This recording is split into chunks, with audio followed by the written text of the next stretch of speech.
Indonesia adalah negeri yang sangat beragam. Ada banyak suku, budaya, bangsa, dan bahasa yang ada di Indonesia. Nah, dengan perbedaan tersebut, bagaimana cara Indonesia bisa bersatu dan setiap daerah itu bisa berinteraksi, bisa berkomunikasi satu sampai lain? Untuk itu, ikuti saya.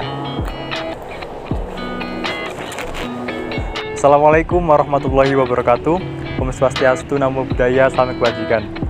Yang terhormat Ibu Riri Rengganis selaku dosen pengampu mata kuliah Bahasa Indonesia.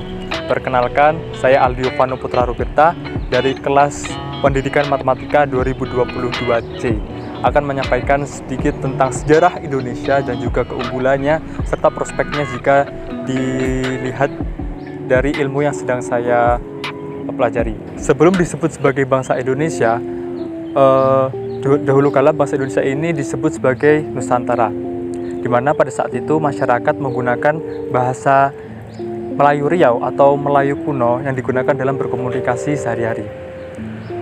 Pemilihan bahasa ini oleh masyarakat karena bahasa ini memiliki struktur yang mudah, memiliki cara baca yang mudah juga, dan juga aksara yang mudah dipelajari. Bahasa dan juga aksara ini juga tidak terlepas dari pengaruh budaya bangsa lain.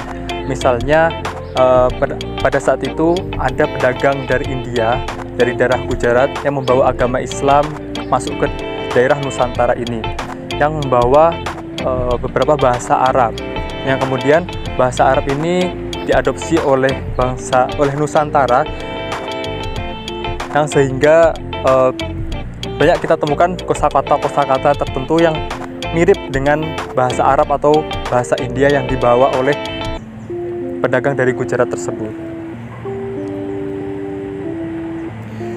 Nah, seiring berjalannya waktu, karena pada saat itu Indonesia mengalami penjajahan, maka para pemuda atau masyarakat Indonesia ini memiliki kesadaran untuk merdeka.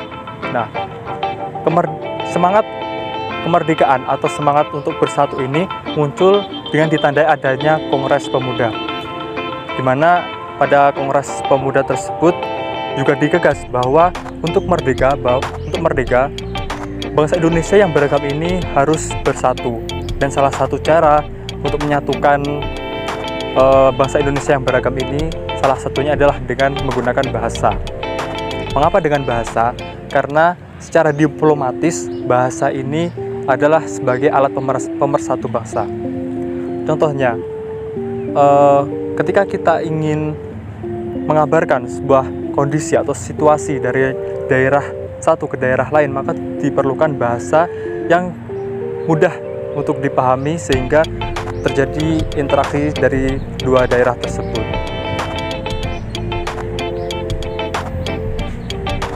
Kemudian pada kongres ini juga telah ditetapkan bahwa bahasa Indonesia adalah sebagai bahasa resmi nasional, karena bahasa Indonesia ini juga diusulkan oleh M. Tabrani. Jika tumpah darah dan juga tanah air ini diubah dalam dasar Indonesia, maka bahasa pun juga harus didasarkan atau diubah dalam bahasa Indonesia, seperti itu.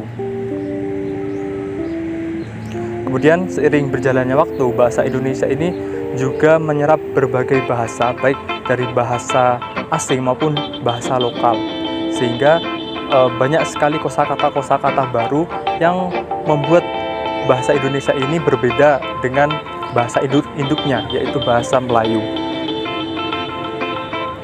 Oleh karena itu, inilah yang menjadi ciri sendiri bagi bahasa Indonesia, sehingga bahasa Indonesia akan mengalami perbaikan pada korpus, kamus, ejaan, dan juga tata bahasanya hingga saat ini kita ketahui.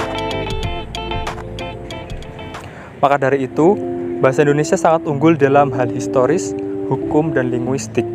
Dijelaskan dalam Undang-Undang Nomor 24 Tahun 2009 Pasal 25 bahwa bahasa Indonesia berfungsi sebagai bahasa resmi kenegaraan, pengantar pendidikan, komunikasi tingkat nasional, pengembangan kebudayaan nasional, transaksi dan dokumentasi niaga, serta sarana pengembangan dan pemanfaatan ilmu pengetahuan, teknologi, seni, dan bahasa media massa. Dari sini kita lihat bahwa bahasa Indonesia ini sangat penting fungsinya untuk kehidupan kita. Nah, tidak hanya dalam nasional saja, dalam tingkat internasional bahasa Indonesia telah menjadi bahasa terbesar di Asia Tenggara yang sudah tersebar di 47 negara di seluruh dunia. Hal ini diperkuat dengan fakta bahwa pembelajaran bahasa Indonesia untuk penutur asing juga telah diselenggarakan sebanyak 428 lembaga di seluruh dunia. Bahkan bahasa Indonesia juga dijadikan sebagai mata kuliah di beberapa negara-negara maju seperti Eropa, Amerika Serikat, dan Australia, serta beberapa perguruan tinggi yang berada di Asia. Selanjutnya, saat ini saya sedang menempuh jenjang S1 Pendidikan Matematika di Universitas Negeri Surabaya. Nah, jika dikaitkan fungsi bahasa Indonesia yang baik dan benar tentunya dengan ilmu yang sedang saya pelajari saat ini akan bermanfaat bagi kedepannya, karena sudah kita ketahui bahwa matematika itu merupakan suatu ilmu yang abstrak, suatu ilmu yang tidak mudah untuk dipelajari. Oleh karena itu perlu adanya bahasa pengantar, di mana bahasa pengantar yang akan kita gunakan untuk mendidik siswa-siswi kita adalah bahasa Indonesia yang baik dan benar. Oleh karena itu untuk siswa-siswi kita, agar mereka bisa cepat paham dengan ajaran kita, maka kita harus bisa belajar dan juga memahami dan juga bisa menyampaikan bahasa Indonesia itu dengan baik dan juga benar. Terima kasih, mungkin itu saja yang bisa saya sampaikan. Mohon maaf jika ada salah kata atau suatu hal yang kurang berkenan. Saya mohon maaf yang sebesar-besarnya. Terima kasih. Wassalamualaikum warahmatullahi wabarakatuh.